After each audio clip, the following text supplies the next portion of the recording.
The Pelicans made a couple of roster moves this weekend, and it gives you an idea of where they feel good and worried about the team. I'll explain why the Matt Ryan signing is very telling. Plus, what should the Pelicans do with the final roster spot? It's a Monday episode of Locked On Pelicans. Let's go.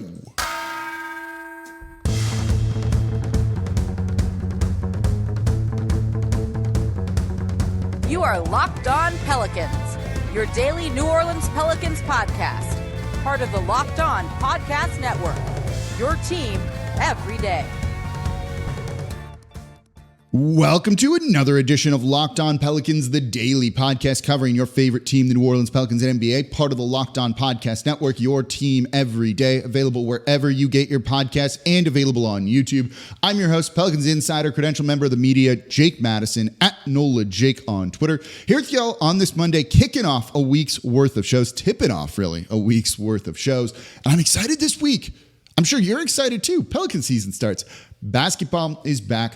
Programming note, opening game on Wednesday against the Grizzlies. We'll do a preview of that on Wednesday for y'all. And then we're going to be live on the YouTube page immediately the second the game ends, or like a couple minutes after, going live to do the instant recap to interact with y'all after the first game of the season. We're going to do that live. Instant reaction after a lot of away games and even some home games this season. So I'm really excited. I hope you'll join. And if you want to watch that, subscribe wherever you get your podcast from and follow along on YouTube as well. We are part of the Locked On Podcast Network, your team every day. So make sure it is your first listen. Make sure you are an everydayer. Shout out to Dave, who I saw this weekend, who came up to say hi to me, said he's an everydayer. That was awesome. I appreciate the support. I appreciate all y'all. Basketball is back. Today's episode of Locked On Pelicans is brought to you by Gametime. Download the Gametime app, create an account, and use code LOCKEDONNBA for $20 off your first purchase. Get some Pelicans tickets. So let's get into the news here. The Pelicans made a couple of roster moves over the weekend, and there's one that's more important than anyone else. They cut guys. They cut the training camp guys who are never going to make the roster. Most of them are going to be, you would imagine, on their G League team in Birmingham, the Birmingham Squadron. But the Pelicans did make a signing. They filled their final two-way deal. They have Darian Sebron on one. They have Kaiser Gates on one. And now coming to the Pelicans after being waived by the Minnesota Timberwolves is Matt Ryan on their final two-way deal.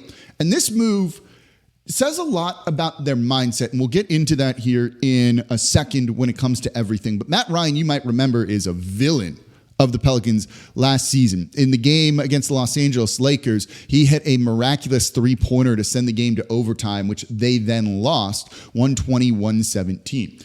This is a dude who doesn't have great numbers in the NBA, doesn't need to have great numbers in the NBA, stats in the NBA, because the only stat that matters from him is he's a career 37% shooter from three. This team needs more three-point shooting, particularly with the injury to Trey Murphy. We know they're trying to increase their three-point shooting, particularly the corner threes is something they want more of. This guy can hit them. You know, on a two-way deal to add some cheap shooting depth, that's a little bit hard to say, actually. You could do far worse. Is he a great player? No. Is he a guy that is going to play much for the parent club, the Pelicans, or play more time in the G League? Far more time in the G League than anywhere else. But you know what? He was available. And it tells you a little bit about the Pelicans' mindset. Also, at 6'7", like he's a wing. You always want shooting wings, as many of those as you can get in the NBA. So this says more to me about how the Pelicans feel about their roster than like about Matt Ryan himself. By the way, head of Pelicans PR is also a Matt Ryan. So we got two Matt Ryans affiliated with the team here. This signing says about how they view the wing depth. You know, there's injuries to Trey Murphy. Najee Marshall is going to be uncertain at the start of the season. We don't know when he's going to be playing after the hyperextended knee. Trey, on the best case scenario, is looking like maybe early December he would be coming back. So when you look at this, it makes sense. They need a little bit of insurance there. Kaiser Gates is a guy that they signed that can play on the wing, that adds some depth to and some three-point shooting. But if it comes down to it and another injury happens, you can elevate one of these two guys, park them in the corner, and at least they kind of can function and flow within your offense. More corner three-point shots is something the Pelicans are trying to manufacture this season. There's a guy that can hit them. It's really kind of as simple as that. He, again, doesn't have amazing numbers, 3.6 points per his career in the NBA. Last year total was 3.6 is what he did. So overall, I don't know if this is a guy that's going to do a significant amount of work for the team, but he's there. It was available. You need the shooting depth. A name that we had looked at for that final two-way spot, though, was Trey Jemison. He had played well in preseason, a big bruising body that gave you, I don't know, rim protection per se, but defensive rebounding, which is something the Pelicans at times have struggled with. But they chose not to sign him, instead sending him down to the G League. You could have put him on a two-way deal. I was pretty pleased with what we saw from him, to be perfectly honest. He's like a big hulking body. I kind of like that. But it must tell you that the Pelicans feel pretty good about their big man depth and rotation. At the center spot, you have Jonas Valanciunas, and then behind him is Cody Zeller. Zeller didn't play in preseason, but he's a vet that just doesn't need to, and he's solid, and you know what you're going to get out of him. He can also defend on the perimeter a little bit, which Jemison wasn't quite capable of doing. And then at that power forward spot, you have Zion Williamson and Larry Nance Jr., who also is effectively a small ball five, probably more so than a power forward. So they're feeling pretty good about the depth of Valanciunas, Zeller, Zion, and Nance if you didn't want to add Jemison on there. When you look at it, 3 two-way spots, you have a guard in Darion Sebron, a wing in Kaiser Gates. So adding a big man would have made sense. But I think they're worried about the depth on the wing.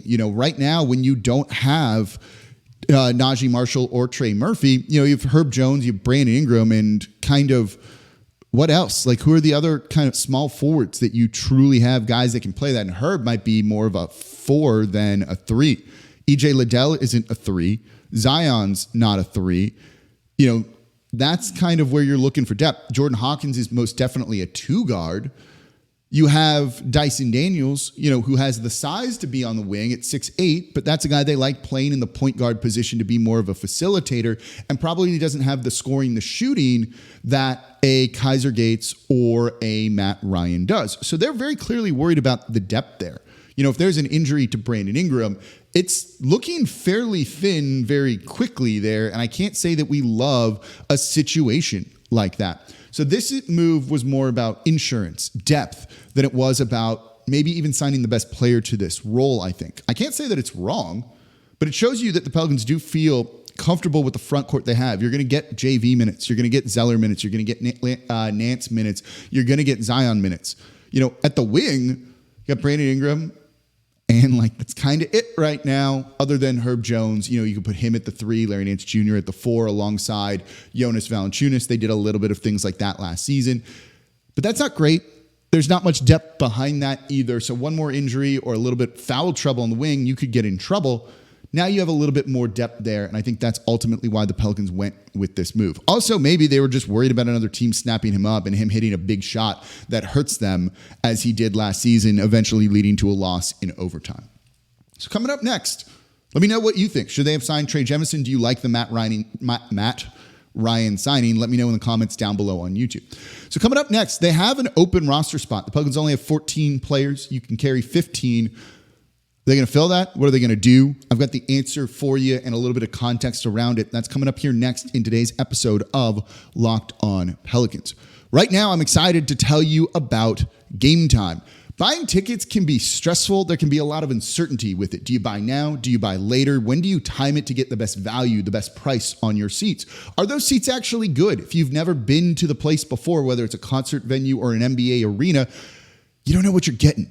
But Gametime is here, and they give you complete peace of mind with your purchase. They take that uncertainty out of it. You get to view the seats, the view from the seats before you buy, so you know exactly what to expect when you arrive. And the all-in price is shown up front, so you know you're getting a great deal without any hidden fees.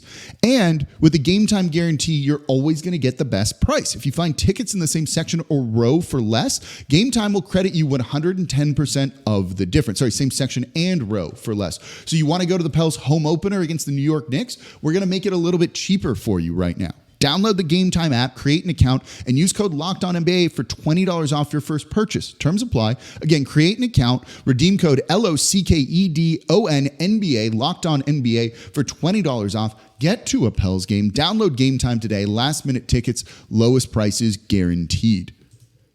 And thank you for making Locked On Pelicans your first listen today and every day. We are here Monday through Friday for y'all, breaking down everything you want to know about the NBA season and the Pelicans here. And if you want more on the NBA season, go check out the Locked On Ultimate NBA Season Preview, because it's here right now. It's a 6-episode series with all 30 of our Locked On team shows, from contenders to tankers. We go in-depth into the biggest storylines heading into the season. Catch all 6 episodes on Locked On NBA on YouTube and wherever you get your podcast. I was on there talking about the Pelicans. What is this team? Are they contender? Are they not? You can give it a listen, hear what other experts have to say about the team as well. So speaking of the team, there's a roster spot that's still open. The Pelicans have an open roster spot, and are they going to fill it? Are they going to do something when it comes to that? You know, why not fill it if you can? So let's start there. Why is this open in the first place? And if you're an everydayer of the show, and I hope you are, again, like Dave was, he came up and told me, I'm an everydayer right here, gave the dude a big hug. It was a lot of fun. If you see me out in person, please come up and say hi. I'm happy to talk with you. I want to hear what you think. Dave said he took the over of like 48 wins on the Pelicans this season. He's feeling very optimistic, and I absolutely love it. So the open roster spot, why is it open? If you're an everydayer, you know the answer is luxury tax concerns. They're about $2.9 million into the luxury tax as of this moment. The luxury tax is not calculated until the end of the season. But if you want to get under it, you functionally have to kind of do it around the trade deadline. You can actually do it after that too, because, well, after the trade deadline, you can't make trades. Now, you get a couple of your team is eliminated from the playoffs. You can now make transactions with other teams eliminated from the playoffs, so you can dump money that way too. But the price goes up then. You know, if every team knows you want to get under the luxury tax, they're going to charge you more. You're going to have to use more assets to move a player just to duck under the tax. You basically lose all leverage. It's not a position the Pelicans necessarily want to be in because, and I did a show on this, and if you're an everydayer, you know this, they're lacking second-round picks, which are usually the currency, the sweetener, if you will, that you need to attach to these salary dump trades, and the Pelicans don't really have them, and you don't want to have to attach a first-round pick, of which they have plenty, to a deal like this. That's just not the right type of situation efficiency with your war chest that you really want to use. So that's why this is open right now. If you add another player here, you might need to dump 2 guys, or another player that's better that makes more money than dropping 2 guys to get under the luxury tax. And that puts the Pelicans in just a weakened bargaining position all around. You know, if they decide they want to pay the luxury tax, if they want to continue to go forward with that one, they'd probably like that bill to be as low as possible. But 2, then, this means they can take on an uneven deal. You can send out 1 player and bring back 2. Whether that's trading Jonas Valanciunas, something we know they've looked into doing. Whether it's trading Kira Lewis Jr. in a first-round pick or 2 for 2 other players that add the type of depth that you would like to see this season. You know, maybe a little bit more wing depth, maybe another guard, maybe a right kind of big man for this team as well. They could go in any direction with that. And I think that's why they're leaving this roster spot open. Also, you see some cuts here and there that are kind of surprising. But it's more likely that they don't have this filled because of the luxury tax concerns. You know, I do think they're looking to make certain trades, maybe tinker around the edges of this roster. You know, guys like Landry Shamet could probably be had pretty cheaply. There's a couple of other names out there I think you could go and get to that would add to this team and give you kind of the shooting depth and other things that you want. I'm trying to pull up some of the names that I had written down the other day that were really good. Malik Monk, I think you could get, maybe even a Grayson Allen, you could try and go and get, though I think that might be a little bit tougher for you to do. There's a couple of names out there that I think really could be options for New Orleans, and you might need to do an uneven deal where you take back that player and maybe a less desirable contract as well. At least you're in position to do that now without having to cut a guy and eat money or something like that.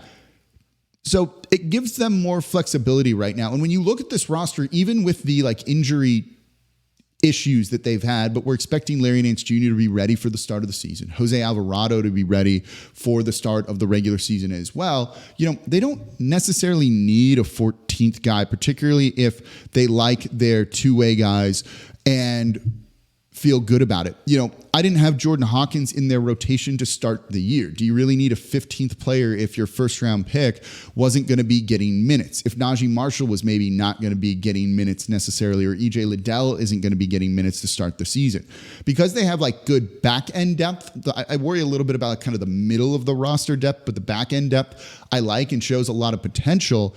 You don't really need to go and fill all of those roster spots with everything. And so I think they're going to end up being perfectly okay not filling it. I don't think it's them going into the season with a disadvantage, even if I do think they're being a little bit cheap here. And when I talk about the luxury tax, every now and then people yell at me and be like, why are you trying to save Gayle Benson money with all this? I'm not. I want them to pay the luxury tax every year, but I also get why they don't. And so when we look at team building through that lens of what's realistic, you have to take into account those financial constraints that the team might be having.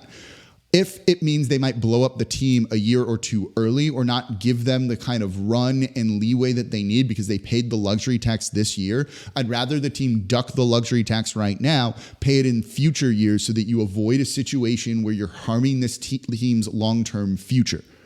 So when you hear me talk about this season, if you're an everydayer, no, I'm not trying to save Gayle Benson money. Fire off the money cannons. Go do what you need to do, build a new arena with your own money and everything as well. That won't happen, but I truly believe that's what they should be doing with everything.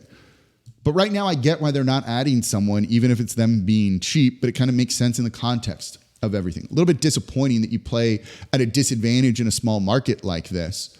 But also it's something like a potential $15 million swing. You're say they're $3 million into the luxury tax. You got to pay that salary first. And then you got to pay another $3 million. And then you lose out on the $10 to $15 million that you get as revenue for being a non-tax paying team. So if that's $6 million in salary that you're paying, plus on the low end, $10 million that you would get, that's a $16 million swing right there. It's a lot of money. I get it. It impacts it. I'd like them to pay it, spend it, whatever. But if they can't do that, they can't do that. And so I think that's truly why you're seeing this final roster spot be open right now. So coming up next, I want to look at the coaches and the growth here, and particularly Willie Green. Kind of what do we want from him going into next season? I think that's kind of important. Let's talk about that coming up here next in today's episode of Locked On Pelicans. And if you want to have more fun this NBA season, you got to check out FanDuel. So snap into action this NFL season, this NBA season with FanDuel, America's #1 sportsbook. Because right now, new customers get $200 in bonus bets guaranteed when you place a $5 bet. You want to get in on the Pelicans over-under win total, over 44.5 wins? You can do that if you're feeling optimistic. If you're feeling non-optimistic, bet the under. They're underdogs against the Memphis Grizzlies, but now that we've heard that Steven Adams is going to be out for the year, does that line change? If you got it early by betting on FanDuel, you're feeling pretty good right now. So $200 in bonus bets, win or lose when you place a $5 bet. So if you've been thinking about joining FanDuel, there's no better time to get in on the action. The app's super easy to use. It's laid out well, and there's a wide range of betting options, spreads, player props, over-unders, and more. So visit FanDuel.com/lockedon and kick off the NFL season, tip off the NBA season. FanDuel, official partner of the NFL and the official sportsbook of Locked On. And thank you for making Locked On Pelicans your first listen today and every day. We are here Monday through Friday, part of the Locked On Podcast Network, your team every day, available wherever you get your podcasts and on YouTube, the #1 Pelicans podcast. If you want to support the channel, become an everydayer. Listen Monday through Friday. If you really want to support the channel, become a Locked On Pelicans insider. The link is down below in the description on YouTube and wherever you get your podcast. You can text me. It's really cool. Give it a shot. You get 14 days free. And we're going to ramp it up this week. So if you're in there now, you're already ahead of the game. You're not going to miss out on anything. I'm going to share all of the trade rumors, signing rumors that I hear. It's going to be a lot of fun. If you don't like it, you can cancel. The show's still going to be free and 5 days a week for y'all. So let's talk coaching growth. This is something that, I don't think it's talked about a lot. We look at players, right? Young players in particular. They're going to come in. Dyson Daniels working on a shot with Fred Vincent. He should be better this year than he has been in the past, correct? I agree. Oftentimes you see kind of linear growth with players. Sometimes it's not exactly linear, but you're hoping for kind of growth and growth and growth. Same applies to coaches.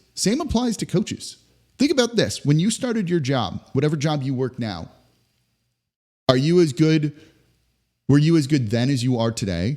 Go back. You can find it. Go listen to the first episode of Locked On Pelicans that I ever hosted. Compare it to today.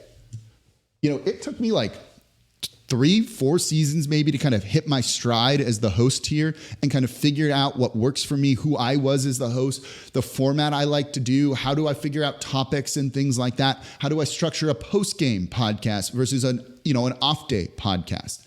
You improve over time through your experiences and your skills get honed, and you hope that makes you better. That applies to most things. It's not just players. It also applies to coaches too. And so I'm expecting growth from Willie Green this season. When you look at some of the issues he's had, it's kind of like relying on those aging veteran players that were kind of Willie Green when he was a player, right? Kind of journeyman, like in the league, not like hanging on by a thread, but like not solidly necessarily in the league. And we saw that, right? Tony Snell was a guy that he played way too often. Garrett Temple was a guy that he played way too often.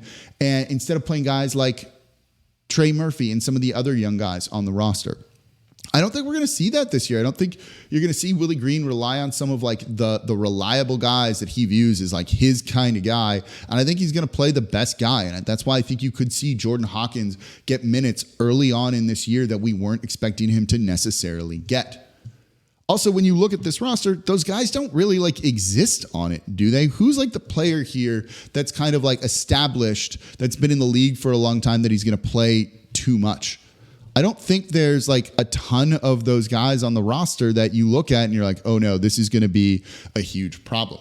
Jonas Valanciunas is the most established player. Then CJ McCollum. Then it's Cody Zeller. Zeller we know is a backup, and if he's playing significant minutes, I just don't buy that happening. Then it goes to Brandon Ingram, Kyra Lewis Jr., Najee Marshall, Zion, all of those things. These guys get young really, really quickly on this roster. So I don't think you're going to see Willie Green run into that problem like he has before, because they've kind of taken some of those player options away from him. It's a much more limited menu for him to do something like that with than there has been in the past. Also, by adding James Borrego to the team, it does help him with one of the biggest issues he's had, which was after timeout plays. You'll hear me during the season talk about these as ATOs, after timeout. Those plays where you call a timeout, final shot of the game, you draw it up. That team has had trouble inbounding the ball. Some of those plays have been just really poorly designed. It feels like James Borrego in Charlotte was one of the best coaches at calling those, and his teams performed well above average in the top 5 teams after timeouts. That's an area that I think you're going to see Willie Green really improve upon.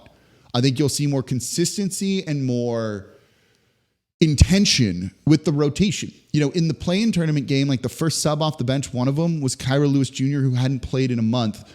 And you're kind of curious as to why that was. Now, we wanted to see more Kyra, certainly, just to see if there was something there. But I wouldn't do that in, a win or go home kind of game. And it looks like at times, and they weren't doing this, but it looks like it, they're just kind of pulling at strings, doing whatever, trying to see if they could find anything to work. I think you'll see a lot more confidence in their decisions and things like that going into this year. So I'm excited for the coaching growth from this team. I think you'll see Willie Green pull guys a little bit quicker at times if they're just not doing the right things, if they're playing isolation style ball, which this team doesn't want to do. The fact that he brought in James Borrego to really help remap the offense, I think says a lot about Willie Green and his openness when it comes to all of this. And he said after each season that he's like, I need to spend some time looking in a mirror, thinking about where I need to grow, where I need to improve. So the best part about this is that Willie Green is aware that he needs to improve. I think that's a very encouraging sign for coaching growth this season. If they're 10% better this season, that's going to go a long way, won't it? That's going to go a really long way for the Pelicans if the coaching staff and all of that is just 10% better than they were last year. And I think they're very capable of doing that. Let me know. Do you think they're going to be improved? The coaching staff is going to be improved with some shakeups and adding different voices here to it. Let me know what you think in the comments down below on YouTube.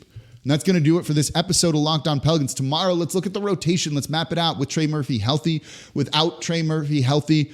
We'll factor the other guys kind of in there as well. What's the rotation going to look like? That's coming up in tomorrow's episode if you're an everydayer of Locked On Pelicans, part of the Locked On Podcast Network, your team every day. As always, I'm your host, Jake Madison, at NOLA Jake on Twitter, and I'll be back with you all tomorrow.